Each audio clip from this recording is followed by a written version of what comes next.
Major funding for KPBS Evening Edition has been made possible in part by Bill Howe Family of Companies, providing San Diego with plumbing, heating and air, restoration, flood and remodeling services for over 40 years.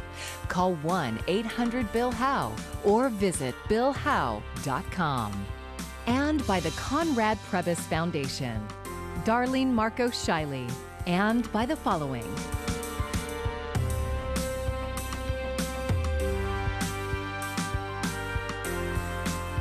And by viewers like you. Thank you.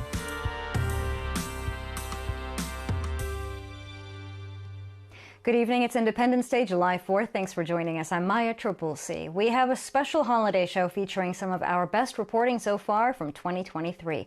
The 4th of July is all about our country's history, and we have a couple of stories to share. The first is in East County, where a beloved hotel has deep roots in San Diego's Black experience. In the backcountry sits an unassuming hotel. It's the jewel of the town, and it's popular with honeymooners. To everyday tourists, it's a charming bed and breakfast. The only thing that brings to light its history is a bronze plaque in front of the hotel. It reads, Hotel Robinson, 1897, built for Albert Robinson and wife Margaret on the site of the restaurant bakery. It's the sole surviving Julian mining era hotel. It's not only one of the oldest hotels owned by African Americans, but it's also a national site, historical site. Larry Malone is a local historian and wrote a book about Black pioneers in San Diego from the 1880s to the 1920s. You know, a lot of people were really surprised that Julian had that rich history of African American history in Julian.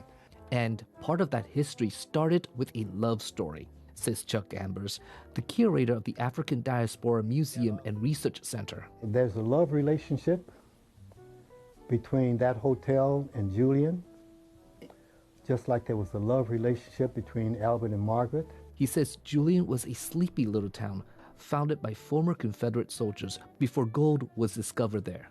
It was a little podunk city until Fred Coleman, part of the gold rush up in Sacramento, followed the geological formations down California, followed the San Diego River in Mission Valley back up to its source, hoping that they would find gold just like up in the Sacramento area, and he did. That was 1869 and started the first and only gold rush in San Diego. Go west, young man, there's gold in them hills. The gold rush brought many black people to Julian because of the opportunities there. Among them was Albert Robinson. Then he shows up here in Julian in 1880 on the census record. That's David Lewis. His family has lived in Julian for 4 generations. He's the town historian. Albert, I'm assuming, was enslaved wherever he was living at the time. He supposedly came here with a man named Levi Chase. There's no history about him being an ex-slave. He came into the San Diego area in El Cajon as a laborer. His wife, Margaret, came to Julian later. She marries Albert in 1886. And so that is when I believe they started a bakery and a restaurant business, I believe here on this site.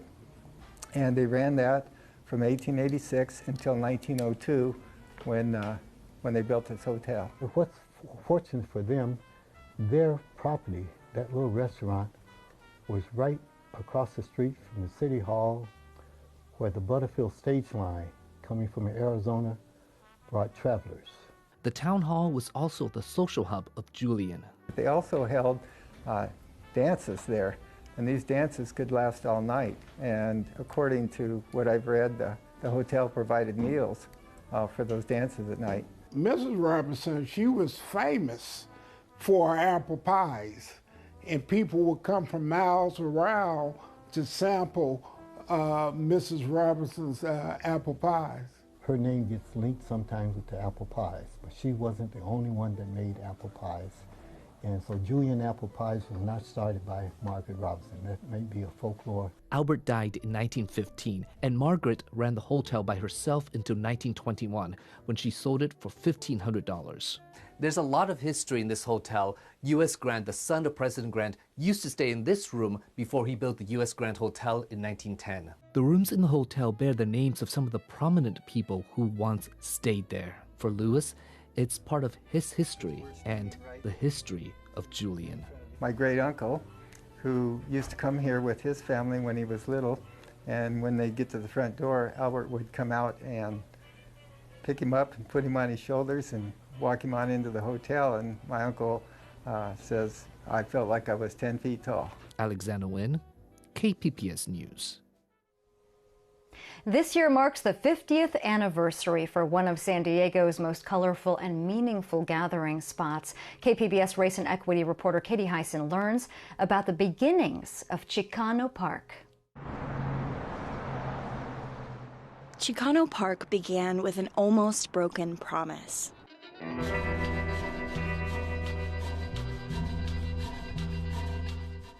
Logan Heights was a mostly Chicano community, segregated from the rest of San Diego by redlining. When the state built the 5 freeway and the Coronado Bridge in the 1960s, it divided the community in half. I spoke with the park's co-founder, Josephine Talamantes, and its newly opened museum. She still gets emotional about it 60 years later. We lost 3/4 of our community, basically. In exchange for this displacement, the city agreed to turn the land beneath the Coronado Bridge into a park. But when bulldozers arrived on April 22nd of 1970, they were there not to build a park, but a highway patrol station. A witness walked to City College and found Talamantes and her Chicano Studies class and explained what was happening. So they all left class, marching nearly 2 miles back, and blocked the bulldozers with their bodies. We were going to create our own park because we had gotten tired of being disrespected and basically treated like we had no place in our own country. Within a matter of a couple of hours, there was a couple of hundred people here. Yeah, it spread like wildfire. Talamantes and a growing crowd occupied the park for 12 days before city negotiations began. The community won, and 3 years later, they began painting the murals for which the park is now famous. Over the years, industry and the Navy crept into the neighborhood, taking over the beach where many spent their weekends, occupying more than half of Barrio Logan, and creating some of California's worst air pollution. What remains faces a new threat. What's left of this that has been infringed upon is now being viewed as a hep place to live. I mean, there was a property that just sold for $1.2 million here in the hood, you know, and so we're losing the last of our residents. The younger generation is inheriting this ongoing battle of gentrification. I've been here growing up long enough to see maybe like 10 different either stores or galleries shift out of what they used to be because people are being bought out. And not even just on Logan Avenue, but on the entire community. While some Chicanos are being displaced, the park offers cultural pride to those who remain. Esquivias, now 19, grew up swinging in the park while her mother painted the pillars. This was a space created for Chicanos. And I was lucky enough to have a mom who was a down Chicana. She had the foresight to teach me about the Aztecs, the Chichimecas, the Toltecas, and all of that history because everything we get in the education system here is very watered down. Esquivias attended mostly white schools, where she questioned whether she belonged. She says the park gave her a space to learn about her own history and embrace her Chicana identity. Coming here and seeing all of the pillars with people who were as brown as I am and darker, I don't know if I'll ever be able to put it into actual words, but it's just always a sense of joy no matter what. Like, there's no reason to be sad in the park. Last year marked the end of a cycle of the Aztec calendar. The elders held a ritual to symbolize passing park stewardship to the younger Chicanos, led by Esquivias. The park committee is eyeing new projects, like an electric bus for elderly residents, and placing a lid on the freeway supported by local leaders, including Congressman Juan Vargas. It would connect the community again for the first time since the 1960s. Under the pressure of gentrification, Talamantes says the park's message will always remain the same. Aquí estamos y no nos vamos. We're here and we're not leaving. Katie Hyson, KPBS News. NASA is synonymous with American ingenuity, and this spring, one of its trailblazing astronauts was honored right here in San Diego. KPBS SciTech reporter Thomas Fudge tells us more about the legacy of Ellen Ochoa. Just as others inspired me, I hope that this building will serve to inspire a generation of Aztecs to reach for the stars. Thank you very much. Ellen Ochoa grew up in La Mesa and got her bachelor's degree in physics from San Diego State in 1980. Today, she returned to SDSU for the renaming of West Commons as the Ellen Ochoa Pavilion. For years, Ochoa managed the NASA mission at the Johnson Space Center, but soon after first joining NASA, she became an astronaut and flew her first mission booster ignition and liftoff on the Space Shuttle Discovery 30 years ago. It was one of 4 space flights. Certainly loved seeing the Earth from space. San Diego Harbor is very distinctive, so I did get a chance to fly over that. But to be involved in science research, my first 2 flights, we were studying the Earth's atmosphere and the problem of the ozone hole and ozone depletion.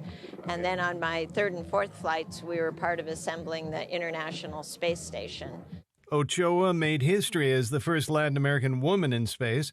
At San Diego State, she claims to have changed her major 5 times, eventually choosing physics. She took part in the music program throughout her college years. SDSU President Adela de la Torre said she was almost certainly the first astronaut to play the flute in space. Yes, she was a physicist, she was an astronaut, but she was also a musician. And that is so important to understand, because in order to broaden our horizons, we need to embrace every dimension of who we are. Ochoa is now retired, but she says she remains excited about NASA's work, especially plans for another moon landing. There's the Artemis program, which is initially people going to the moon and then understanding what it's going to take to go on to Mars as well. Along with SDSU, Ochoa got a doctoral degree in electrical engineering from Stanford. Thomas Fudge, KPBS News. One of the new specials from KPBS this year is a podcast all about California's car culture, its history, and its future. It's called Freeway Exit, and you can now stream all 6 episodes created and hosted by KPBS Metro reporter Andrew Bowen. Freeway Exit dives into the consequences of our freeway system, climate impacts, the dividing of communities, and the everyday public safety issues. It's available to stream everywhere, wherever you get your podcasts, and at kpbs.org. Well, San Diego is ahead of the curve when it comes to making some of the biggest vehicles on our roads a little bit cleaner. Eric Anderson shows the fast charging technology now available for heavy-duty electric trucks. The 4 new high-powered charging stations are located conveniently at a truck stop. The California Energy Commission awarded the fueling station's owner $200,000 to install the chargers on the same property where they already fuel up diesel-powered trucks. Now, 4 fueling stations have high-speed DC chargers.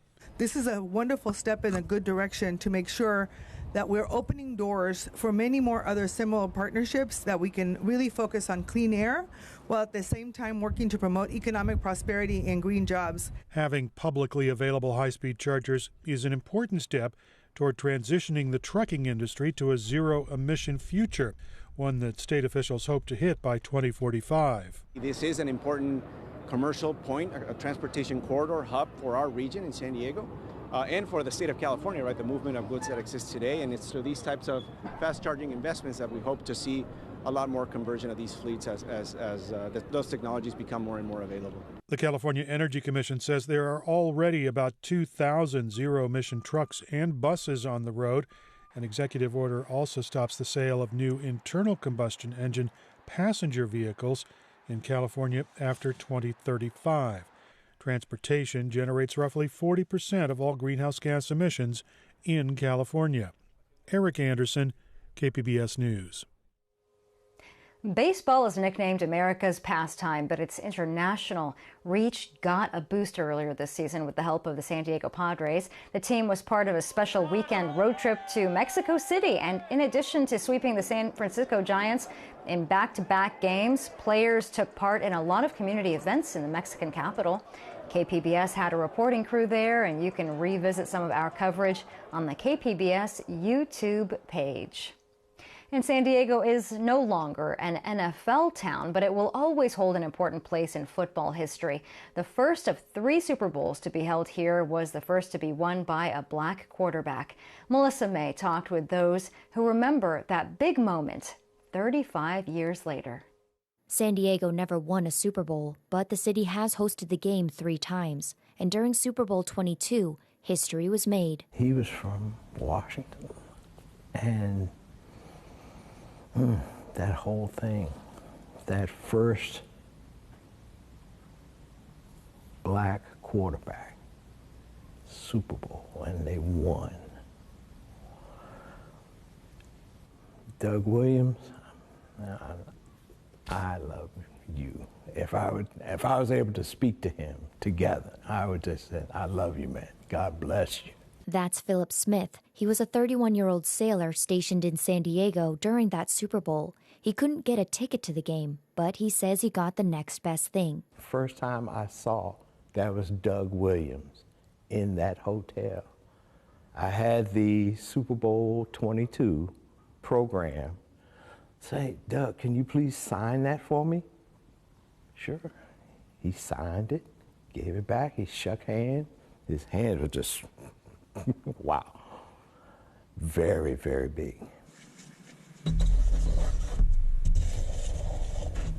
It's pretty obvious that Smith is a Washington superfan, and Doug Williams was more than just a player to him. I remember that if you were a black football player, no, you don't be a quarterback. You can run fast, you can catch, you might even be able to tackle, but man, a quarterback, man, not right now.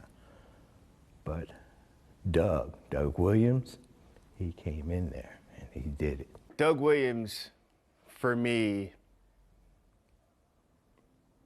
in football terms, he may not be at the exact same table as Jackie Robinson, but he's in the same lobby. He's at the same set of tables as in terms of breaking through. George Whitfield Jr. is a quarterback engineer, meaning he coaches quarterbacks. He was a preteen during that Super Bowl. The whole world's watching this. So this means I for sure can do this now. Him getting there was already a story. Had it been a battle, it would have been a big deal, it would have been great. But to show out like that, yeah, I cried. He says Williams' win gave the African-American community hope. Doug Williams, you got to do it at the biggest stage. He did do it at the biggest stage. Not just crack the door, but like his hands have been on that big, heavy door for decades now. Now, there's some other hands helping, but it was his 2 hands initially to push that through. I watched and I looked at you. I knew you got hurt, but you came up. You got stronger. And I wanted to look at you and say, you, sir, you are strong. And everybody else, you want to be strong too. Thank you for the things we know. Thank you for the things we don't know. Thank you for our assumptions about your process. Thank you for your resilience. Super Bowl 22 ended with Washington scoring 42 points and Denver scoring 10. Doug Williams won MVP and set NFL records. But more importantly, he showed kids that look like him that they belong on the biggest stage in sports. Melissa May, KPBS News.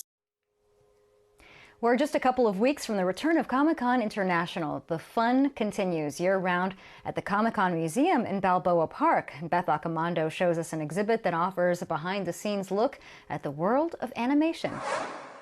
You may not recognize this face or know Bill Farmer's name, but you know his voice. For the last 36 years, I've been doing cartoons and movies and television shows with such characters as, gosh, Goofy's one of my favorites, and his pal Pluto. Woo! Yes, I get paid to bark.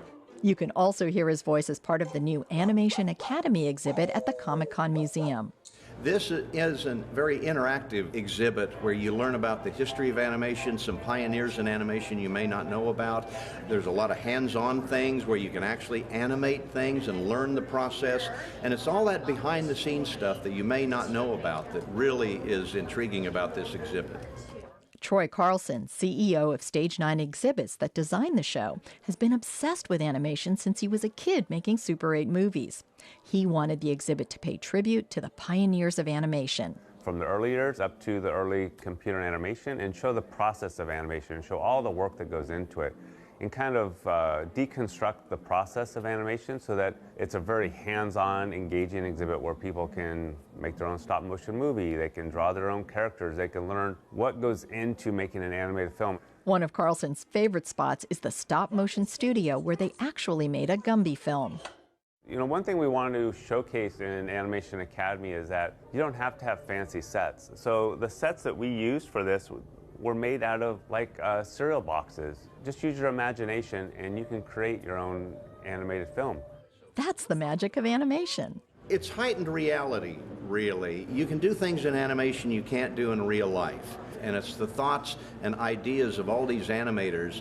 Without the rules of physics interfering, you can fall from an airplane and get up and you're okay. The exhibit does try to explain some of the magic behind animation, whether it's an old film setup for shooting single frames of animation, or this giant zoetrope that shows how a pre-filmed device produced the illusion of animation. So when you watch it, your mind is filling in the gaps and you're getting the illusion of movement. If you want to learn more about animation, or see if you have the patience to make a stop-motion film, then you'll want to enroll at the Animation Academy. I say, boy, come on down, enjoy it, get animated. From the Animation Academy, I'm Beth Accomando for KPBS News. And that's all, folks. It's super fun. But our final story tonight features something music lovers can look forward to. Back in February, KPBS reporter John Carroll showed us some of the work happening at the home of the San Diego Symphony.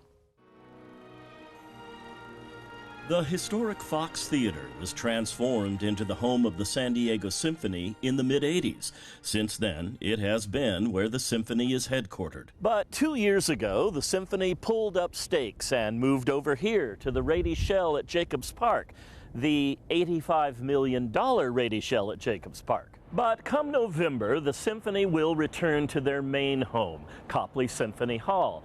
And if you thought $85 million was expensive for the shell, well, the renovations here are being done to the tune of $125 million. The end result is going to be wonderful, both visually and acoustically. Travis Weininger is the Vice President of Operations for the Symphony. If you want to know anything about the changes happening inside this magnificent space, he's the guy with the answers about nearly everything, from what kinds of modernization and improvements that you'll see to those you won't. Bringing the rear wall of the hall in by about 8 rows of seats. We had a really deep balcony overhang before, and acoustically, those seats all the way in the back of that balcony under balcony level weren't that great. Each row of seats that remains under the balcony will be stepped up as you go back to improve lines of sight. Another change improves aesthetics and sound. Removing a valance, a wall that used to cut off the top of the proscenium. And we were able to do some structural moves to remove that and to open the proscenium up to the full height of this arch that you see behind us. So that's going to give a lot more acoustic breathing room. We decided to build a permanent orchestra shell that will surround the stage. And that allows us now around the stage to have a choral terrace level. As its name suggests, the choral terrace will allow large choirs to sing with the orchestra, and when no chorus is involved, it will be opened up to audience seating. 20 acoustic tuning pieces will be installed above the orchestra, allowing for custom acoustic tuning for different performances. Of course, all the ornate plaster work is being refreshed and cleaned, and then there are those changes you won't see but that will make a big difference, like the building's heating and air conditioning systems. We've suspended all of those units from the parking structure above us so that none of the vibration or the noise from those units will transfer into the space. A renovated symphony hall and a spectacular outdoor venue with the Rady Shell. You'd think that would make the San Diego Symphony a very attractive orchestra for the world's top musicians. It's a question we put to Director of Artistic Planning, A.J. Benson, in a much quieter meeting room at Symphony Hall. I think San Diego has a number of elements that are attractive to musicians. The fact that we are performing in 2 different venues. We have great soloists and collaborators that we work with. The executive leadership has really been a huge force propelling the orchestra forward. And Benson points out the Jacobs gift, $120 million given in 2002. That, he says, has resulted in a financially sound organization, especially when combined with other large gifts and significant support from the community in general. Now, Benson, along with symphony leadership, look to the future. We want to have people feel like it's comfortable, it's safe, it's welcoming, it's warm in this new acoustic, in this environment. So, I think there's a real element of, top shelf, incredible music making, great artistry happening right at everyone's doorstep. You don't have to go to LA. You don't have to go to New York City. There's a lot happening right here. And soon, happening in a concert hall that will take its place among the finest in the world. John Carroll, KPBS News. You can find tonight's stories on our website, kpbs.org. Thank you so much for joining us. I'm Maya Trabulsi. Have a great evening. Major funding for KPBS Evening Edition has been made possible in part by Bill Howe Family of Companies, providing San Diego with plumbing, heating and air, restoration, flood and remodeling services for over 40 years. Call 1-800-BILL-HOWE or visit billhowe.com. And by the Conrad Prebys Foundation, Darlene Marcos Shiley. And by the following: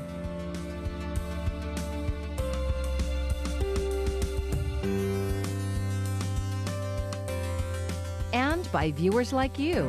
Thank you.